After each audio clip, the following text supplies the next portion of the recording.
তৃণমূলের সাংসদ, শ্রীরামপুরের সাংসদ কল্যাণ বন্দ্যোপাধ্যায় গতকাল একটা খবর দেখছিলাম আর বাংলাতে, সেখানে উনি বলছেন প্রধানমন্ত্রীর মতন নাকি কোনো বড় অভিনেতা এই দেশের নেই, দেশের সবথেকে বড় অভিনেতা হচ্ছেন প্রধানমন্ত্রী। আমি কমেন্ট সেকশনে আপনাদেরকে লিঙ্কটা পাঠিয়ে দিচ্ছি ইনস্টাগ্রামে, যেখান থেকে আমি এই জিনিসটা দেখেছি। তো আমার একটাই বক্তব্য যে কল্যাণ বন্দ্যোপাধ্যায়ের কাছ থেকে আমাদের যশস্বী প্রধানমন্ত্রী সম্বন্ধে কথা শুনতে হবে।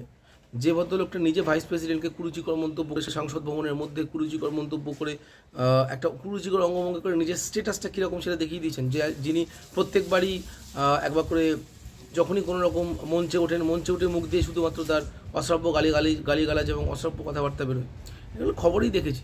তো এনার কাছ থেকে শুনতে হবে যশস্বী প্রধানমন্ত্রী কেমন মানুষ। আপনারা যত বেশি মুখ খুলবেন, যত বেশি এরকম ধরনের নোংরা রাজনীতিটা করবেন, তত কিন্তু সাধারণ মানুষের কাছে আপনাদের সম্বন্ধে সঠিক ধারণাটা পৌঁছে যাবে।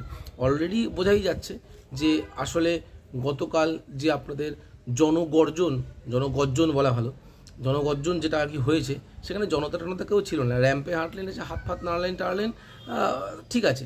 আর সব থেকে বড় একটা যাকে বলা যেতে পারে চমকের রাজনীতি চিরকাল তৃণমূল কংগ্রেস থেকে করে আসা হয়। তো চমকটা যেটা সব থেকে বড়, সেটা হচ্ছে বহরমপুর থেকে প্রার্থী হচ্ছেন ইউসুফ পাঠান, যে জীবনে কখনো রাজনীতির কোনো জায়গাতে কোনো কিছু করলো না, ভালো মতন ক্রিকেট খেলতেন জানতাম, তিনি বহরমপুর থেকে প্রার্থী হয়েছেন। কী আশায়? জানেন যে বহরমপুর থেকে জেতার কোনো চান্সেস নেই, কোনো রকম করে জেতার চান্সেস নেই, সেই কারণে বহরমপুর থেকে। মেদিনীপুর থেকে প্রার্থী হয়েছেন জুন মালিয়া। অদ্ভুত এনাদেরকে দাঁড় করানো, এনাদের রাজনীতিভাবে রচনা ব্যানার্জি, রাজনীতিতে এদের কী কাজ? এমপি হয়ে কী করবেন? সুন্দরী ঘুরে বেড়াবেন, শতাব্দী রায় সুন্দরী ঘুরে বেড়াবেন, আর তো কোনো কাজ নেই তাদের। যেমন আমরা যাদবপুরের ক্ষেত্রে দেখেছি মিমি চক্রবর্তী, যাদবপুরের এমপি। যেমন দেখেছি বসিরহাটের ক্ষেত্রে নুসরাত জাহান এমপি। সন্দেশখালী তার বক্তব্য হচ্ছে 14th February Valentine's day, how to celebrate the love days of life.